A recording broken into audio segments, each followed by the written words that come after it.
နောင်ရှောင်မရှိရင်မနောင်မဖြစ်နိုင်နောင်ရှောင်ကိုဘလို့ရွေးချယ်ကြတယ်လဲကချင်ကြီးရွာတွေမှာလူကြီးတွေပြောလေးရှိတဲ့စကားတစ်ခုရှိပါတယ်နောင်ရှောင်မရှိရင်မနောင်မဖြစ်နိုင်အပြင်လူတော်တော်များများကတော့မနောင်ပွဲကိုကြည့်တဲ့အခါရှေ့ဆုံးကနေအကဦးဆောင်နေတဲ့သူကိုပဲနောင်ရှောင်လို့ထင်ကြပါတယ်ဒါပေမဲ့ကချင်လူမျိုးတွေအတွက်တော့နောင်ရှောင်ဟာအကဦးဆောင်သူတစ်ယောက်တည်းမဟုတ်ပါဘူးသူဟာမနောင်ပွဲတစ်ခုလုံးရဲ့ဝိညာဉ်ဖြစ်တယ်ဘိုးဘွားအစဉ်အလာကိုဆက်လက်ထိန်းသိမ်းသူရိုးရာယဉ်ကျေးမှုကိုကာကွယ်စောင့်ရှောက်သူမျိုးဆက်သစ်တွေစီအမွေအနှစ်ကိုလက်ဆင့်ကမ်းပေးသူနဲ့လူမျိုးကိုပူစားပြုသူလည်းဖြစ်ပါတယ်ဒါကြောင့်နောင်ရှောင်ဆိုတာဘယ်သူမှဆိုဖြစ်လို့မရပါဘူးလူမျိုးစုကအငင်းထားတဲ့ဂုဏ်သိက္ခာရှိတဲ့တာဝန်တစ်ခုဖြစ်တယ်ဘိုးဘွားတွေရဲ့အမွေအနှစ်ကိုဆက်လက်ထိန်းသိမ်းရတဲ့တာဝန်ကြီးလည်းဖြစ်ပါတယ်ဘိုးဘွားတွေလက်ဆင့်ကမ်းခဲ့တဲ့ရိုးရာစည်းမျဉ်းတွေအရနောင်ရှောင်တစ်ယောက်မှာအရေးချင်းကိုကျင့်တရားစိတ်တက်တဲ့ဂုဏ်သိက္ခာပြည့်စုံဖို့လိုအပ်ပါတယ်အပိုင်း1စိတ်ထားမှန်ပြီးလူအများယုံကြည်လေးစားတဲ့သူဖြစ်ရမယ်ကချင်လူမျိုးတွေမှာပညာမသိငင်အကျင့်ကိုသိလူမဖြစ်ခင်စိတ်ကိုပြင်းဆိုတဲ့သဘောထားရှိပါတယ်ဒါကြောင့်နောင်ရှောင်ရွေးချယ်တဲ့အခါ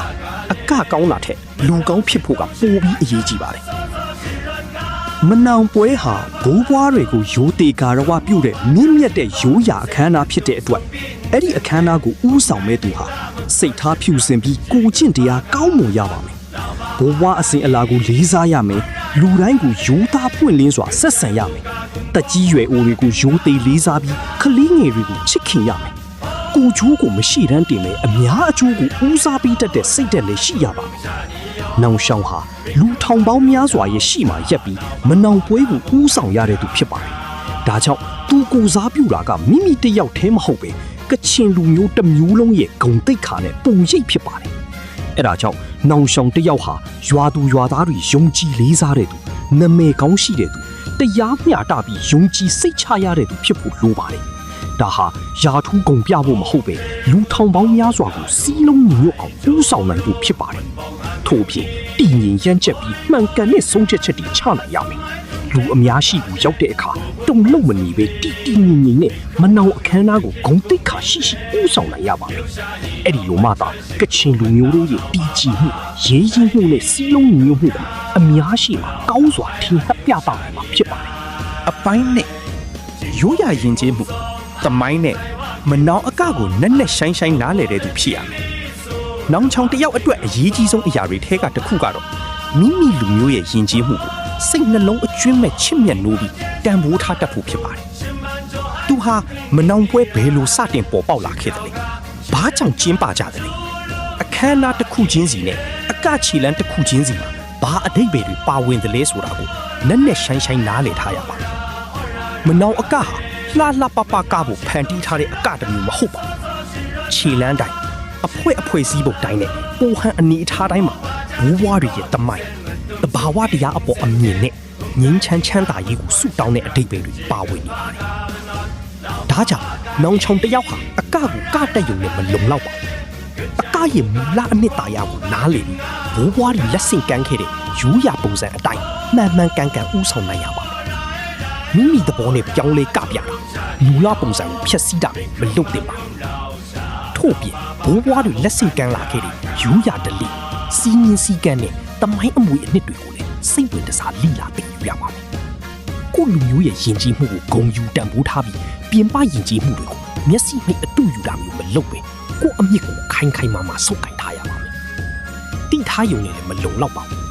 နောင်ချောင်းဟာရိုးရာယဉ်ကျေးမှုကိုကိုယ်တိုင်လိုက်နာကျင့်သုံးနိုင်ရတယ်လို့လူမျိုးစုဝင်တွေအပြင်အရက်ကလာရောက်တဲ့ဧည့်သည်တွေကိုလည်းမနောင်ရဲ့တမိုင်းရိုးရာဓလေ့နဲ့ယဉ်ကျေးမှုအနှစ်သာရတွေကိုနားလည်လွယ်အောင်ရှင်းလင်းပြောပြနိုင်ရပါမယ်။အရေးကြီးဆုံးကတော့ဘိုးဘွားတွေလက်ဆင့်ကမ်းလာခဲ့တဲ့ယဉ်ကျေးမှုအမွေအနှစ်ကိုမပျောက်ပြတ်စေပဲထိမ့်သိမ်းဆောင်ရှောက်ပြီးမျိုးဆက်တစ်တွေစီမှန်ကန်လက်ဆင့်ကမ်းပေးနိုင်ရပါမယ်။အဲ့ဒီလိုမှသာနောင်ချောင်းဟာအကဦးဆောင်သူတယောက်ထပ်ပိုတဲ့ကချင်လူမျိုးရဲ့ယဉ်ကျေးမှုကိုစားလေတယောက်အဖြစ်တာဝန်ကြီးပေါ်နိုင်မှာဖြစ်ပါတယ်။အပိုင်း3အသက်အရွယ်တင့်တော်ပြီးအနစ်နာခံစိတ်ရှိက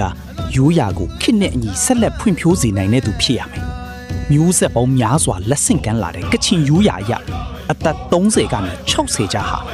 နောင်ရှောင်းအဖြစ်တာဝန်ထမ်းဆောင်မှု အသင့်တော်ဆုံးအသက်အရွယ်လို့သတ်မှတ်ထားပါတယ် ။ဘာကြောင့်လဲဆိုတော့အသက်ငယ်လုံးတဲ့သူတွေမှာဘဝအတွေ့အကြုံမလုံလောက်သေးတာကြောင့်စိတ်တည်ငြိမ်မှုအားနည်းနိုင်ပြီးလူထောင်ပေါင်းများစွာစုဝေးတဲ့မနောင်ပွဲကြီးကိုဥဆောင်ဖို့အခက်အခဲရှိနိုင်ပါတယ်။တစ်ဖက်မှာလည်းအသက်ကြီးလုံးတဲ့သူတွေကတော့ကိုယ်အားစိတ်အားကျဆင်းလာတာကြောင့်အခမ်းအနားတစ်ခုလုံးကိုအစအဆုံးဥဆောင်ဖို့မလွယ်ကူတော့ပါဘူး။ဒါကြောင့်အသက်30ကနေ60ကြာကာလဟာအတွေ့အကြုံရင့်ကျက်ပြီးစိတ်တည်ငြိမ်တယ်လို့ကိုယ်စွမ်းအားလည်းပြည့်ဝနေတဲ့အချိန်ဖြစ်တာကြောင့်နောက်ရှောင်တာဝန်ကိုထမ်းဆောင်ဖို့အတင်းတော်ဆုံးလို့ယူဆကြတာဖြစ်ပါတယ်။ရုပ်ရည်ကတော့အထူးချောမောလှပဖို့မလိုပါဘူး။ဒါပေမဲ့မျက်နှာသွင်းပြီးတက်ရက်ပြီး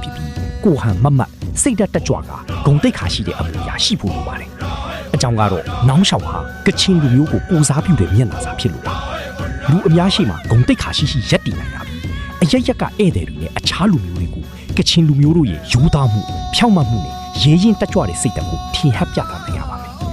။ဒါအပြင်နောင်ရှောင်တယောက်ဟာကုကျိုးအတွက်မဟုတ်ပဲလူမျိုးအတွက်အလုပ်လုပ်တဲ့သူဖြစ်ရပါမယ်။ရိုးရာရည်ကြီးမှုကိုထိမ့်သိမ်းပြီးမျိုးဆက်သက်တွေစီလက်ဆင့်ကမ်းပြီးတယ်ဆိုတာနမေကျော်ဖို့ဂုံယူဖို့ဒါမှမဟုတ်အကျိုးအမြတ်ရဖို့လုပ်ရတဲ့အလုပ်မဟုတ်ပါဘူး။ရိုးရာအပေါ်ထားတဲ့စစ်မှန်တဲ့ချင်းမြန်မှု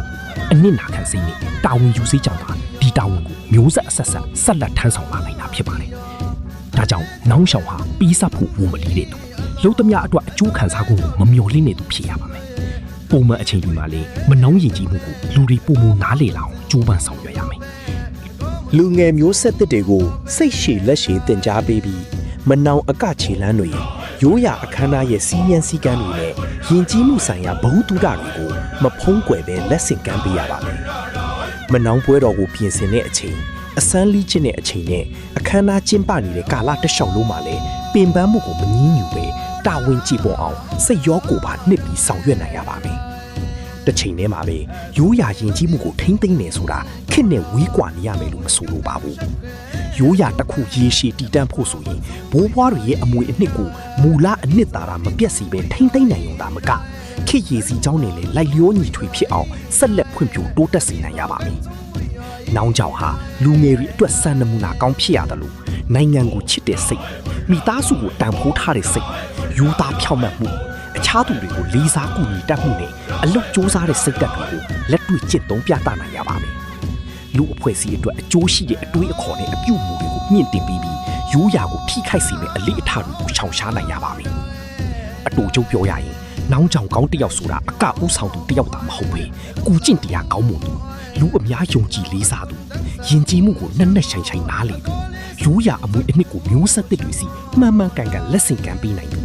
ကိုကြိုးမဖတ်ပဲလူမျိုးအတွက်အနှစ်နာခံနိုင်သူနဲ့ရိုးရာကိုမူလအနှစ်သာရမပြတ်စီပဲခင်းနဲ့အညီဆက်လက်ဖွံ့ဖြိုးတိုးတက်အောင်ဦးဆောင်နိုင်သူဖြစ်ရပါတယ်ယခုပြောပြခဲ့တဲ့နောင်ရှောင်မရှိရင်မနောင်မဖြစ်နိုင်ဆိုတဲ့ဆောင်းပါးကိုတရုတ်ပြည်ဒဲဟုန်တိုင်းကကျင်ဖော်ဟိုတန် channel မှာတင်ဆက်ထားတာကို Shutterproof Post Media ကနေအနှစ်ချုပ်ပြီးပြန်လည်မျှဝေတာဖြစ်ပါတယ်အားလုံးနေကောင်းချမ်းပါကြပါစေကျေးဇူးတင်ပါတယ်ခင်ဗျာ